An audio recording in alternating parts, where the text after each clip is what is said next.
चलिए जानते हैं आज की देश की मुख्य खबरें सिर्फ 5 मिनट में। अगर अभी तक आप लोगों ने चैनल को सब्सक्राइब नहीं किया तो सब्सक्राइब कर लीजिए। पहले ही मुफ्त सवारी, आज भी फ्री में सेवा देगी रोडवेज की लॉरी, बच्चों को निःशुल्क यात्रा। हरियाणा रक्षाबंधन के महापर्व पर हरियाणा में बुधवार को रात 12 बजे तक यह सेवा एकदम निःशुल्क रहेगी। न केवल बहनें बल्कि उसके साथ उनके 15 वर्ष तक के बच्चे भी इस दौरान उनके साथ निःशुल्क सेवा का लाभ ले सकेंगे।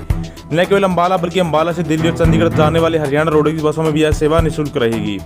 अम्बाला डिपो की 190 सरकारी परिवहन समितियों की 71 बसें बहनों के सफर को करेगी आसान। अम्बाला सहकारी समितियों की बसों ने भी बहनों के लिए एकदम निःशुल्क सेवा मंगलवार से शुरू कर दी है।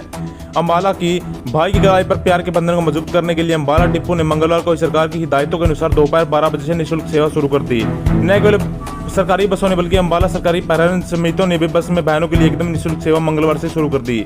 बुधवार को रात 12 बजे तक यह सेवा एकदम निःशुल्क रहेगी। न केवल बहनें बल्कि उनके साथ उनके 15 वर्ष तक के बच्चे भी इस दौरान उनके साथ निःशुल्क सेवा का लाभ ले सकेंगे।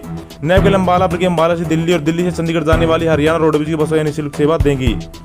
इस तरह राज्य में चलने वाले किसी भी डिपो की सरकारी परिवहन समितियों की बसों में भी बहनों और उनके साथ सफर करने वाले 15 वर्ष के बच्चे निःशुल्क यात्रा कर सकेंगे। अम्बाला जिले की बात करें तो अम्बाला डिपो में 140 बसें अनरूट है। इसी पर तरह नारायणगढ़ सब डिपो में भी करीब 50 बसें अनरूट चल रही हैं।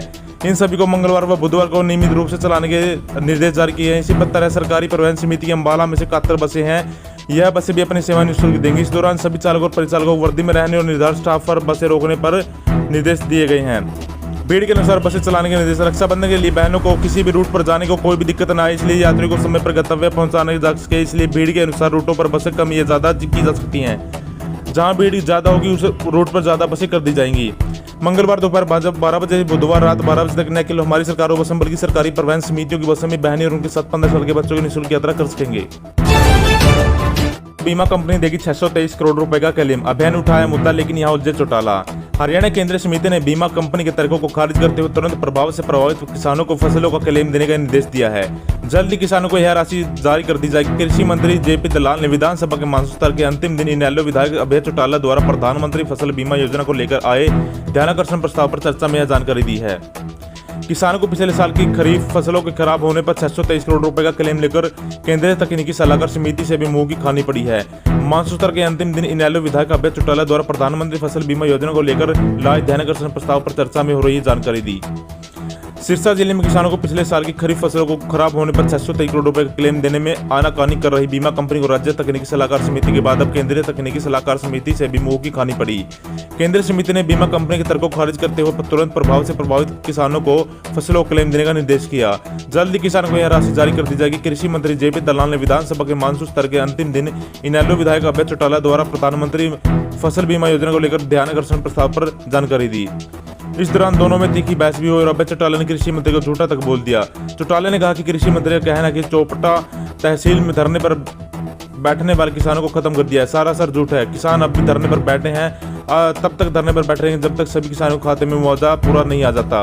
बीमा क्लेम के लिए करना पड़ा धरना प्रदर्शन। उन्होंने कहा कि किसानों को 1 साल तक बीमा क्लेम न मिलने के कारण 90 दिन तक धरना प्रदर्शन करना पड़ा, लेकिन न तो उपायुक्त और न कोई कृषि अधिकारी या बीमा कंपनी द्वारा यहां आकर किसानों की बात सुनी। उसके बाद 4 किसानों ने नारायणगढ़ सेवा की टंकी पर चढ़कर ध्यानाकर्षण दिया। हजारों किसानों ने टोल बंद कर दिए, तब जाकर डीसी ने उनकी बात सुनी। हरियाणा विधानसभा में उठा पीपीपी का मुद्दा, सीएम बोले यह एक महत्वाकांक्षी कार्यक्रम, कांग्रेस ने बताया गले की फांस। नूह में बिजली चोरी का उठा मुद्दा, तो शाम विधायक किरण चौधरी ने उठाया सीईटी परीक्षा का मुद्दा। सीएम मनोहर लाल ने कहा सीईटी में कुछ गलत नहीं हुआ है। आज हरियाणा विधानसभा के मानसून सत्र का तीसरा और आखिरी दिन है। इसमें सबसे पहले फिरोजपुर के जिरका विधायक मामून खान ने नूह में बिजली चोरी का मुद्दा उठाया। वहीं तो शाम विधायक किरण चौधरी ने सीईटी का मुद्दा उठाया है। कहा कि प्रदेश में लोगों के पास नौकरी नहीं है। इस पर सीएम मनोहर लाल ने कहा कि सीईटी में कोई गलत काम नहीं हुआ है। इसी कारण सदन में असीम गोयल और बेस्ट विधायक पुरस्कार मिला है। हरियाणा विधानसभा के मानसून सत्र के तीसरे दिन कार्यवाही जारी है। आज विपक्ष ने परिवार पहचान पत्र के मुद्दे को सदन में जोर शोर से उठाया है। कांग्रेस विधायक जगबीर मलिक ने कहा कि सरकार की योजना लोगों के गले की फांस बन रही है। वहीं मुख्यमंत्री मनोहर लाल खट्टर ने कहा कि यह एक महत्वाकांक्षी कार्यक्रम है। उन्होंने कहा कि पीपीपी के जरिए परिवारों को डाटा इकट्ठा किया जा रहा है। आवेदन को अब तक मोबाइल के जरिए अपनी पहचान प्रमाणित करनी है। कई मुद्दों का समाधान किया जाना है। राजकुमार गौतम ने उठाया पंचायतों का मुद्दा। नारनौल से विधायक राजकुमार गौतम ने विधानसभा में पंचायतों और सरपंचों का मुद्दा उठाया। उन्होंने कहा कि पंचायतों में कोई काम नहीं हो रहा है। पीपीपी पर कांग्रेस एमएलए जगबीर मलिक खड़े किए सवाल। कांग्रेस विधायक जगबीर मलिक ने परिवार पहचान पत्र पर सवाल खड़े किए। उन्होंने कहा कि स्कीम में जन्मतिथि फेरीवाल कोई नहीं है। वहीं प्रॉपर्टी आईडी और पीपीपी गले की फांस बन गए हैं। मलिक ने कहा कि इसमें एक मजदूर और करनाल की एक छात्रा की आय 9 करोड़ रुपए दिखाई गई है। आज विधानसभा में लोगों की आवाज उठा रहा हूँ। खराब फसल के मुआवजे पर सीएम मनोहर लाल का बयान। विधानसभा के मॉनसून सत्र में विपक्ष लगातार किसानों की खराब फसलों के मुआवजे की मांग उठा रहा है। इस पर सीएम मनोहर लाल ने कहा कि स्पष्ट से जवाब दिया। मुख्यमंत्री ने कहा कि फसल आधी खराब होगी तो आधा बीमा मिलेगा, जितनी प्रतिशत खराब होगी उतना बीमा मिलेगा। उन्होंने कहा कि फसल खराब न होने पर प्रीमियम नहीं मिलता है। विधानसभा में उठा पीपीपी का मुद्दा। हरियाणा विधानसभा में अब पीपीपी यानी परिवार पहचान पत्र का मुद्दा उठा है, जिस पर मुख्यमंत्री मनोहर लाल खट्टर ने कहा है कि उन्होंने कहा है कि परिवार पहचान पत्र के महत्वाकांक्षी कार्यक्रम में पीपीपी में सामाजिक आर्थिक जानकारी होता है। सीएम ने कहा कि पीपीपी का प्राथमिक उद्देश्य सरकारी कार्यालय में जाए बिना लाभ देना है। प्रत्येक डाटा का सत्यापित किया जाना। पीपीपी को 2 साल में तैयार किया जाता है। पीपीपी पर सदन में बोल रहे सीएम मनोहर लाल। सीएम मनोहर लाल ने सदन में कहा कि पीपीपी को सुधार प्रक्रिया से गुजरना पड़ेगा। पीपीपी के जरिए परिवार को डाटा इकट्ठा किया गया है।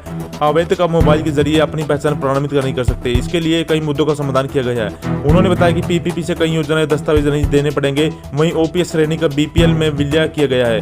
बीपीएल के लोगों को पीजीएस के तहत पीपीए के जरिए योजना का लाभ दे रही है। वहीं सीएम ने कहा कि अयोग्य आबादी को बाहर करने से लाभ हुआ है। पीपीयू के जरिए अब 75 लोगों की पहचान की गई है। उन्होंने कहा कि कई बार बीपीएल को लेकर सर्वेक्षण किया गया, लेकिन यह वह फसल नहीं हुई। चाचा ससुर ने मानी एक बहुत चौटाला की बात। अब 100 फीट से अधिक गहरे ट्यूबवेल के लिए सौर ऊर्जा की बाध्यता खत्म कर दिया है। अब किसानों को ट्यूबवेल के लिए बिजली के नए कनेक्शन मिलेंगे। प्रदेश सरकार ने अधिसूचना जारी की है। बोर्डा जेजेपी विधायक नैना चौटाला ने विधानसभा में पहले दिन इस मांग को उठाया था। बिजली मंत्री रंजीत चौटाला उसके चाचा ससुर दोनों दिनों के बहू नैना चौटाला की मांग को पूरा करने के लिए ससुर ने अधिसूचना जारी कर दी है।